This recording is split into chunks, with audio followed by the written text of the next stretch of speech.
I remember Pharrell, one of the first times I had worked with him, he was like telling me how he had his life on a schedule. He came to the studio for certain hours. He was like, I only come to the studio from this time to this time, and I don't take home with me. I was probably 24, 25 when he said that, and I remember feeling like, damn, that's weird, because I'd be in the studio all day. Like, if I stayed in the studio anything less than 12 hours before I had kids, it was a failure of a day. About 2 years into being a father, I remember like, oh, you need a schedule where your family knows that this is your time in the studio and this is the time when I'm at home on family mode. It's something that I needed to do because I'm not gonna shortcut on the family side.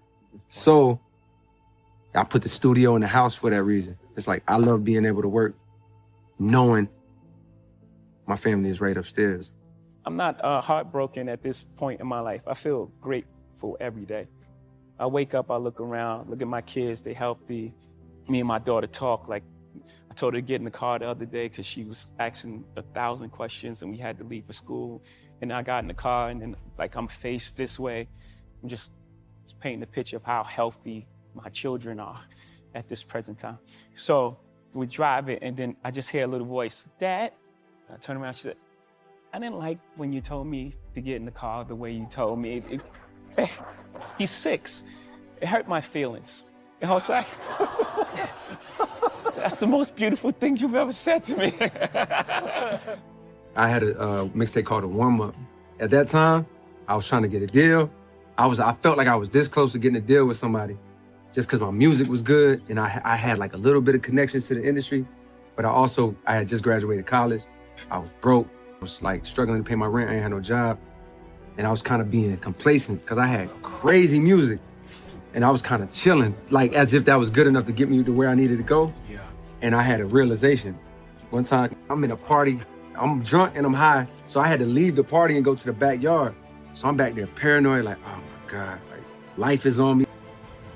All my college friends went and got jobs. I'm over here doing some rap shit.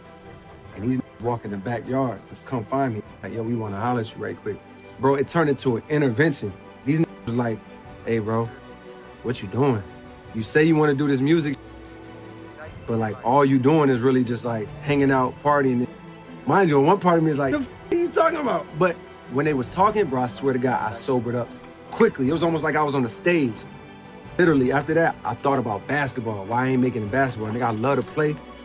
And at this point, I'm 21 years old, you know what I mean, 22. And I'm like, why you didn't make it in basketball? Because you wasn't working.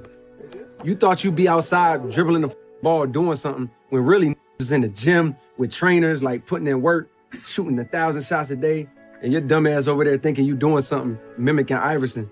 Yeah. So it was like, yo, do you really want to look back 10, 20 years from now with this music and be like, the reason you didn't make it in music because you ain't put in the work? So I was like, f it. Every day, nigga, I woke up, wrote verses, made beats.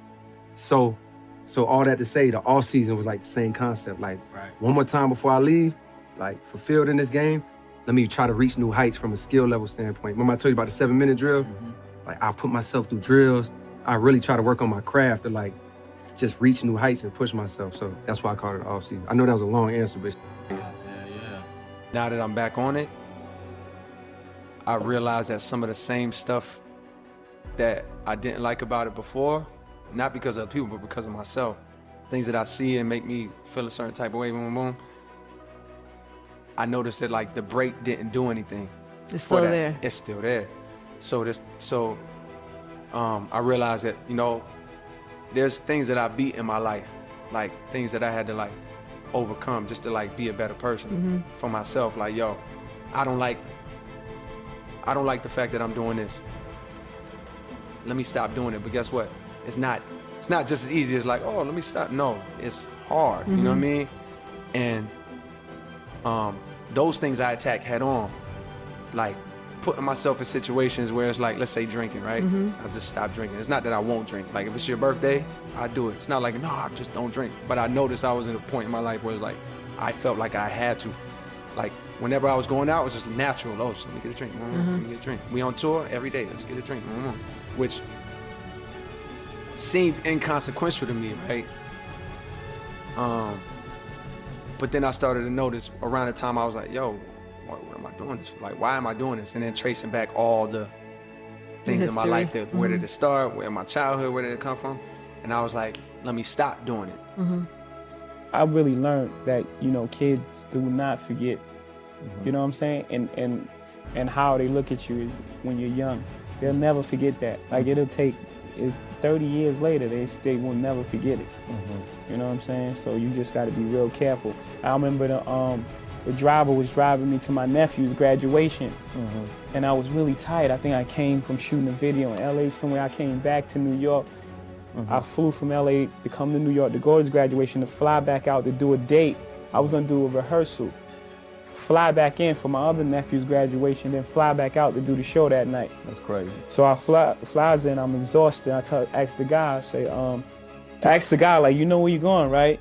And he's like, yeah. So I go sleep. I wake up, I'm never seen where I'm at. I'm like, where you going? You know what I'm saying? Like, where's you going? He's like, like, he's talking back, like, crazy, like. So now I'm really upset. I'm upset to the point where I could feel myself like my eyes could have welled up. You know what I'm saying? And I'm like, damn, like, why am I so upset? And because I remember that if I didn't make this guy's graduation and I was trying, he still wouldn't forget it. He didn't know that. You know what I'm saying? Like I gotta say, yo, I was trying, I had the rug here, but he's still gonna remember that I ain't make his graduation. Really, the only thing I consistently do is, like, I do my breathing. Like, I try to do like a meditation. I do it when I get a little anxiety, you know what I mean? Or a lot of anxiety, when there's like a stressful situation. That's what I don't like about myself, is like, I want to become disciplined to where it is a part of my life every day.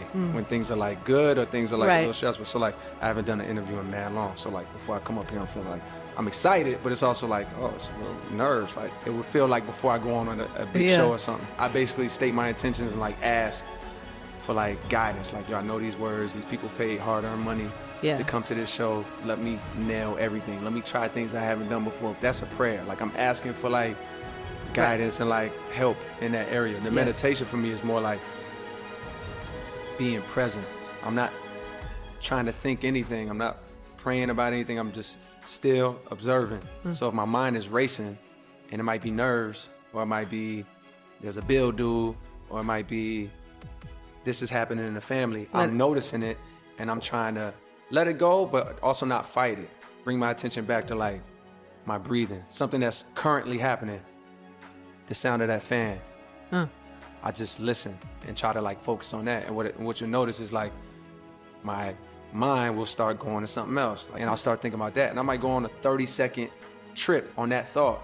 And then I catch it like, oh, look what just happened. It's fine. Let me bring my attention back to that fan. My only stresses, I notice, come from, it's a deeper conversation about purpose. So it's like, I just got done doing this album where every day I have purpose. You know, beyond like clearly my obvious purpose is as a father, as a husband. I got purpose on a more selfish level, right? But I feel like I've created a life where my purpose is too much placed in music. Where like I put too much of my purpose in music to where when I'm home and I come home, outside of like playing with my son, if I go 3 days without doing music, making a beat, writing a song, I start to feel like miserable.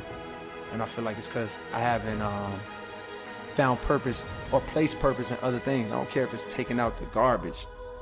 There's certain things that people excuse you from doing when you're chasing something, or like you have a career like this, where it's like, you know, I got people that handle my business, my affairs.